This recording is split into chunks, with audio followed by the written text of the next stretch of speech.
Vamos retomar.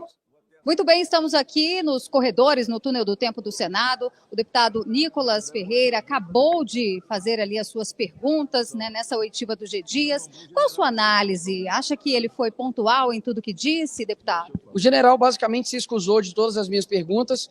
O tratei de forma extremamente respeitosa. Percebi que ele ficou extremamente estressado, porque minhas perguntas foi direto para poder expor as contradições que ele mesmo disse aqui. E realmente vocês vão poder ver aí o vídeo que ele se escusa de todas as minhas perguntas, toma uma forma bastante ríspida comigo e não acrescenta em nada aí para a CPMI.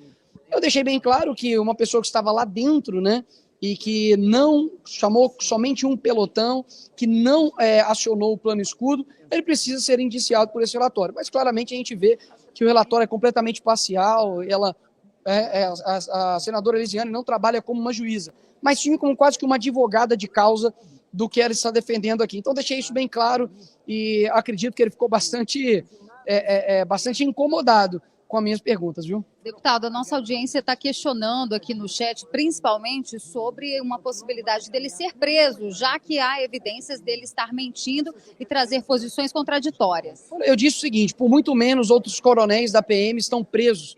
Você teve aí o Anderson Torres, que nem no Brasil estava, era secretário de Segurança e foi preso. Você tem o coronel Naime, que estava lá no dia prendendo pessoas, também está preso.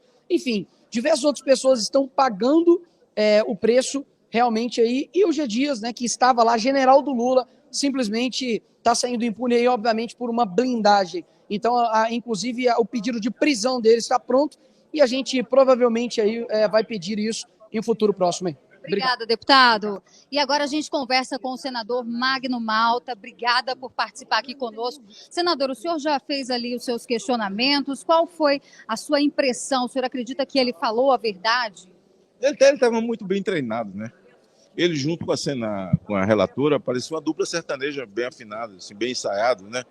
Assim, as coisas muito bem colocadas, as folhas de documentos, está aqui, esse aqui e tal. Mas ele se perdeu quando, de fato, eu coloquei as imagens do presidente Lula, dizendo que ligou para ele, perguntando cadê os soldados. Quando viu a imagem dele lá andando e as pessoas que lá estavam em volta dele, nenhuma delas se encontra presa.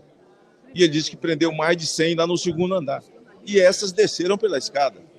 Então, realmente, ele não soube o que fazer, se perdeu ali e, realmente, ele está pagando o pato. Ele está pagando o pato porque, na posição dele, só ele está fora. Ele disse que não foi demitido, ele pediu para sair, mas porque pedir para sair, se começou tão serelepe, falando muito, e falante, e depois veio seletivamente. No meu caso, com muita dificuldade de fazer as respostas, porque era como se o Lula tivesse afirmando a verdade e ele tinha que desmentir o Lula, né? Mas um depoimento agora, com a fala do deputado Marco Feliciano, do Ramagem e do Nicolas, então, ele está completamente desorientado, perdido, né?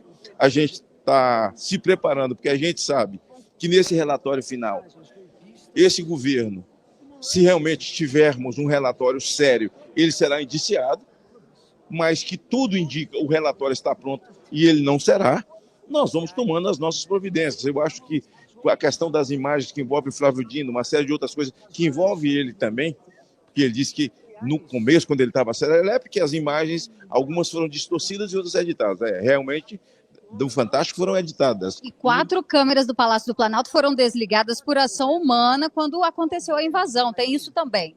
Não, tem isso também. Quer dizer, tudo isso está na conta do GSI. Então, a partir de agora, ele começa a entrar numa série de contradições e, assim, a gente está ali porque tem que ficar até o final, né?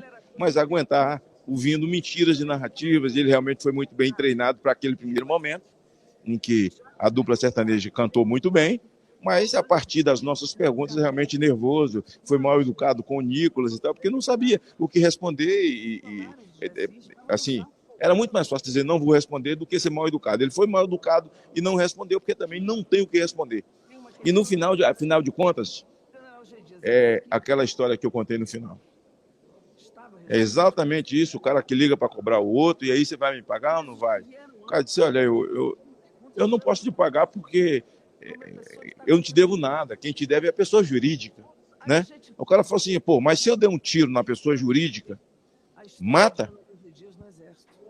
Pega na pessoa física? Não. Por isso que ele pediu para alterar o relatório tirar o nome dele e colocar GSI, né? Então eu não devo nada, quem deve é a pessoa jurídica. Mais ou menos isso, acho que nós estamos cumprindo o nosso papel e nós esperamos que, ao final, a prevaricação dele, né, o desleixo dele, a desorganização deles, tudo isso realmente estava previsto. Até eu não perguntei para ele, mas vou falar para você aqui agora, ele falou lá dentro, falando com a Elisiane, que naquele mesmo dia ele foi chamado no MJ, no final da tarde ele foi ao MJ e chegou lá, foi comunicado que o Capelli seria interventor. Como? Se o Capelli vai ser interventor no mesmo dia que aconteceram os atos, então isso já estava azeitado. Ele foi comunicado de uma coisa que já estava preparada, né? E é possível que alguém faça essa pergunta para ele hoje à tarde. Muito cheio de contradição, assim, e de fato é o bode expiatório desse governo. Para finalizar, o senhor acha que ele pode ser preso? Eu acho, porque se fosse o inverso, certamente já teriam pedido a prisão, né? Mas nós estamos preparando uma documentação, a oposição, e certamente na hora certa nós faremos.